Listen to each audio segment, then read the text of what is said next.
लीलावती अपने बगीचे में नारियल के पेड़ों को पानी दे रही होती है कि तभी उसका बेटा रोहित उसके पास आता है और उससे कहता है, माँ, मैं आपको एक खुशखबरी सुनाने आया हूँ।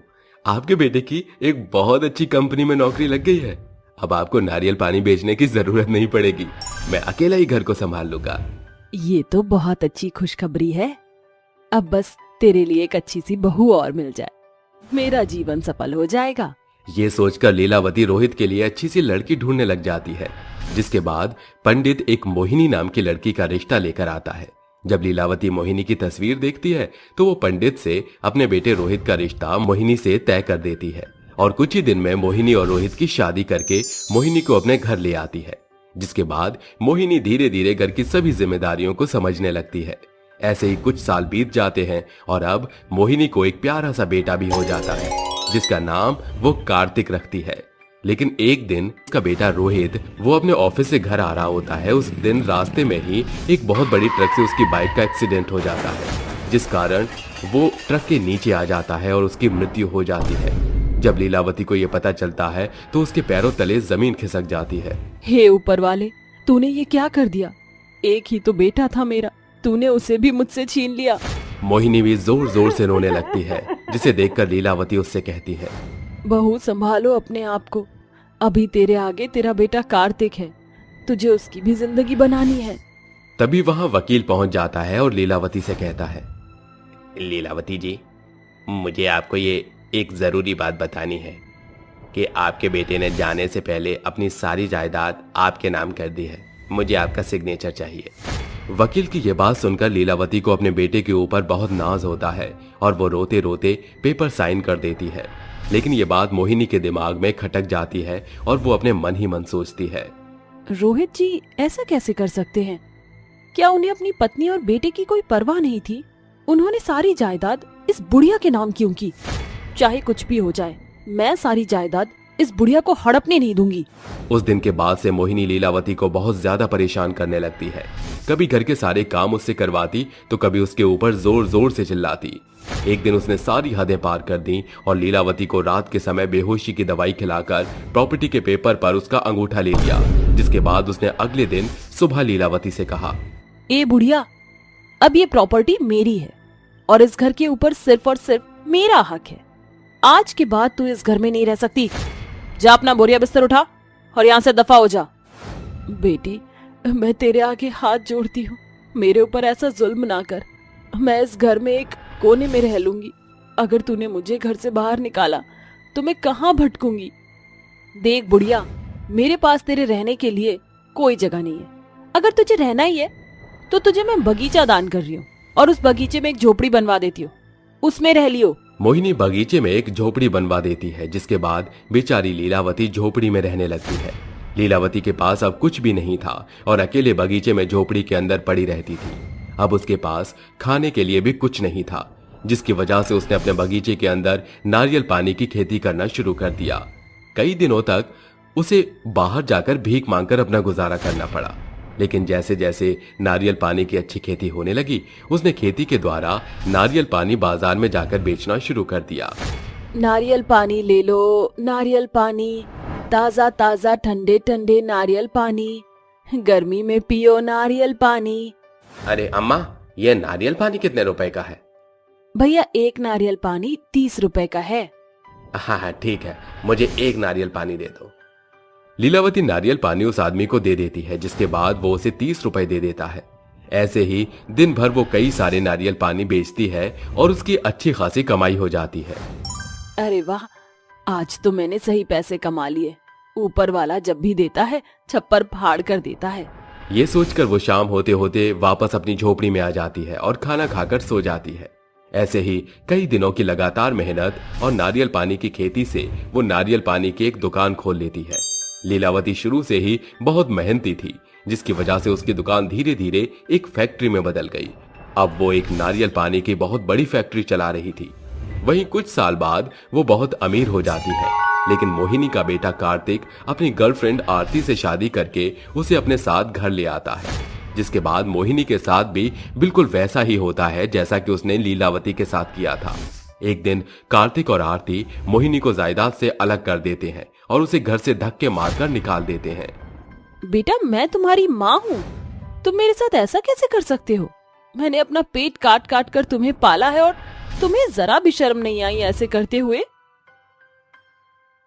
अरे सासू माँ, आप ये कैसे भूल सकती हो कि अब आपका बेटा नहीं, मेरा पति है। अब वो सिर्फ और सिर्फ मेरे इशारों पर ही चलेगा। अपना बोरिया बिस्तर उठाओ और यहाँ से चलती बनो।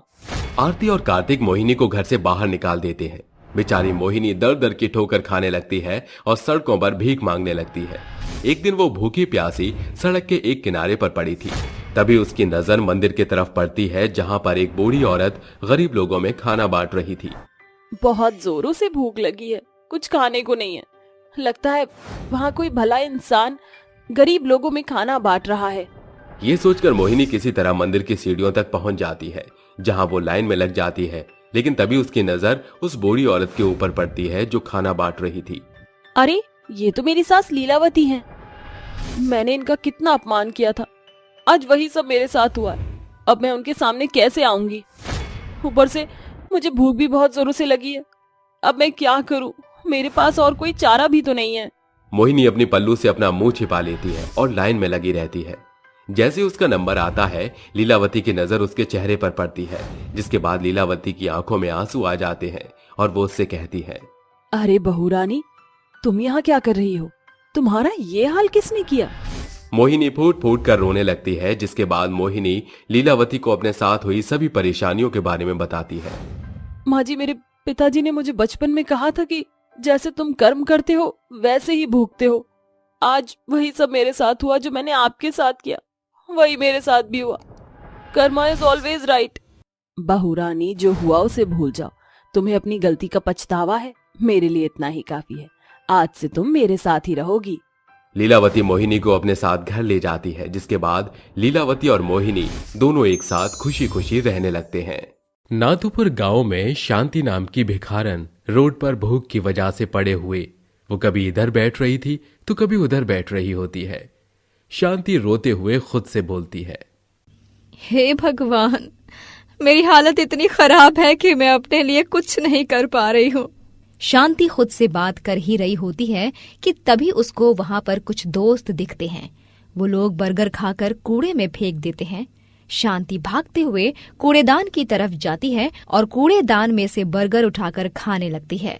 जब वो बर्गर खा रही थी तब वो उस बर्गर को देखते हुए बोलती है, काश आज मेरा बेटा जिंदा होता और मेरे रिश्तेदारों ने मेरे साथ धोखेबाजी ना की होती तो आज मेरा भी घर होता और मुझे इस तरह कूड़े में से उठाकर ना खाना पड़ रहा होता।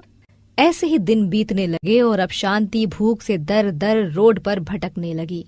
वो रात के समय रोड पर सो जाती और दिन के समय किसी भी मंदिर में जाकर बैठ जाती। अगर उसे कोई कुछ खाने को दे देता तो वो खा लेती, और जिस दिन उसको कोई कुछ खाने को ना देता तो वो कूड़ेदान में से खाने के लिए ढूंढने लगती। इस तरह शांति के दिन दर्द भरे बीतने लगे। मुझे तो बहुत ज्यादा भूख लग रही है, क्यों ना मैं किसी से खाने के लिए कुछ मांग लूं। क्या पता कोई मुझ पर तरस दिखाकर कुछ दे दे। इतना कहकर शांति मंदिर की तरफ चल देती है और वहां से आने वाले हर व्यक्ति से कहती है, बाबूजी, बाबूजी, मुझे कुछ खाने के लिए दे दीजिए, मैं पिछले 4 दिन से भूखी हूँ। तुम भिखारिनों का कोई और काम नहीं होता है क्या? जब देखो मुंह उठाकर हमारे पास भीख मांगने के लिए आ जाते हो। और तुम तो अभी अच्छी खासी हो, तो फिर तुम यहाँ पर भीख क्यों मांग रही हो? तुम तो कोई भी काम करके अपना गुजारा चला सकती हो। बेटा, मैं तो बहुत ही ज्यादा बूढ़ी हूँ, मैं क्या काम करूंगी। मेरी पत्नी प्रेग्नेंट है, तुम उनकी देखभाल कर लिया करना। इसके बदले में तुम्हें कुछ पैसे भी दे दिया करूंगा मैं, जिसे तुम 2 वक्त की रोटी खा सकोगी। इतना कहकर आदमी शांति को अपने घर ले जाता है। जब वो घर पर जाता है तब उसके घर पर उस आदमी की पत्नी मीनाक्षी बोलती है, अरे देव, ये बूढ़ी अम्मा कौन है? ये मुझे रोड पर भीख मांगते हुए दिखी। मैंने सोचा इसके पास 2 वक्त की रोटी खाने को भी पैसे नहीं है। तुम यहाँ प्रेग्नेंट हो, तुमसे कोई भी काम नहीं होता है, कम से कम ये औरत तुम्हारा ध्यान तो रखेगी इसके बदले हम इसको इतने पैसे दे देंगे कि ये अपने 2 वक्त की रोटी खा सके। बेटा, तेरा नाम देव है क्या? हाँ अम्मा जी, मेरा नाम देव है और आज से आप मेरी बीवी का अच्छे से ख्याल रखोगी। अगर उसे कोई भी प्रॉब्लम हुई तो फिर देख लेना आप। इतना कहकर देव वहां से चले जाता है और अब शांति मीनाक्षी की देखभाल करने लगती है। वो घर का सारा काम करती है और साथ ही साथ वो मीनाक्षी का भी ख्याल रखने लगी। ऐसे ही दिन बीतने लगे। एक दिन शांति की तबीयत खराब हो जाती है, लेकिन शांति ना तो देव से बोलती है और ना ही मीनाक्षी को कुछ बोलती है। शाम को जब देव अपने ऑफिस से घर आता है तो वो अपनी पत्नी को बोलता है, हाँ मीनाक्षी, चलो आज मैं तुम्हें बाहर डिनर पर ले चलता हूँ। अच्छा ठीक है, लेकिन मैं शांताबाई को घर का ख्याल रखने के लिए बोल देती हूँ। इतना कहकर मीनाक्षी शांति को आवाज लगाने लगती है। अरे शांति अम्मा, मैं देव के साथ बाहर डिनर के लिए जा रही हूँ। आप मेरे घर का ख्याल रख लेना, मुझे रात को आते आते देर हो सकती है। ठीक है बेटा। देव और मीनाक्षी वहां से चले जाते हैं। उन दोनों के जाने के बाद शांति घर में सो जाती है और जब रात के 12 बजते हैं तब मीनाक्षी के घर में कुछ चोर आते हैं और उसके घर को लूट कर चले जाते हैं। रात के 2 बज चुके थे। मीनाक्षी और देव घर पर आते हैं तो ये देखकर कि उनके घर में चोरी हो गई है, देव चिल्लाते हुए शांति को बुलाता है। शांति, शांति, तूने मेरे घर में चोरी करवा दी। शांति दौड़ते हुए देव के सामने आती है और देव से बोलती है, बेटा मेरी तो तबीयत खराब हो रखी थी, इसीलिए मैं सो गई थी। मुझे कुछ पता नहीं चला ये कैसे क्या हो गया। और ये तो तेरे को घर में छोड़ा किस लिए था? इसलिए कि तू आराम फरमाए। निकल जा मेरे घर से। पर देव, वो तो बूढ़ी औरत है, उनसे गलती हो गई, उन्हें माफ कर दो। तुम चुप रहो। तुमने इस बुढ़िया को सिर पे चढ़ा रखा है। अरे मैं तो सोच रहा था कि इसको 2 वक्त की रोटी के पैसे दे दूंगा, लेकिन ये तो सांप निकली। मेरे ही घर का दूध पीकर मुझे ही डसने चली थी। बेटा, मेरी तबीयत खराब थी, इस वजह से मुझसे गलती हो गई है, लेकिन तुम मुझे ऐसा मत बोलो। भले ही तुम मुझे मेरे पैसे मत दो, लेकिन मुझ पर ऐसे गंदे इल्जाम मत लगाओ बेटा। तुम यहाँ से खुद निकलोगी या मैं तुम्हें धक्के मारकर निकालूं? और रही तुम्हारे पैसों की बात, तो ये अपने पैसे ले और निकल जाओ यहां मेरे घर से। बेचारी शांति कुछ पैसों को लेकर वहां से रोते हुए चली गई। शांति उन पैसों को देखते हुए खुद से बोलती है, मेरे पास इतने से ही पैसे हैं, मैं इन पैसों का कोई अच्छा उपयोग कर लेती हूँ। मैं किसी जंगल में जाकर एक छोटा सा घर बनाकर उसमें बर्तन ले आती हूँ, जिसके बाद मैं उसमें खाना बनाकर खा लूंगी। ज्यादा दिन नहीं तो कुछ दिन मेरा गुजारा हो ही जाएगा। ठीक है। ये सोचकर शांति जंगल की तरफ निकल जाती है और जंगल से कुछ लकड़ियां काटकर वो अपने लिए एक झोपड़ी बना लेती है। अगली सुबह शांति अपने घर के लिए कुछ बर्तन जैसे पतीला, प्लेट, चाय का बर्तन, ग्लास लेकर आती है। साथ ही साथ अपने लिए थोड़े खाने के लिए राशन भी ले आती है, जिसके बाद अब केवल उसके पास 10 रुपए ही बचे थे। हे भगवान, अब तो मेरे पास सिर्फ 10 रुपए बचे हैं। मैं इन 10 रुपए का क्या खरीदूं? शांति सोचते हुए खुद से बोलती है कि तभी उसे एक दुकान की तरफ से आवाज आती है, लॉटरी ले लो।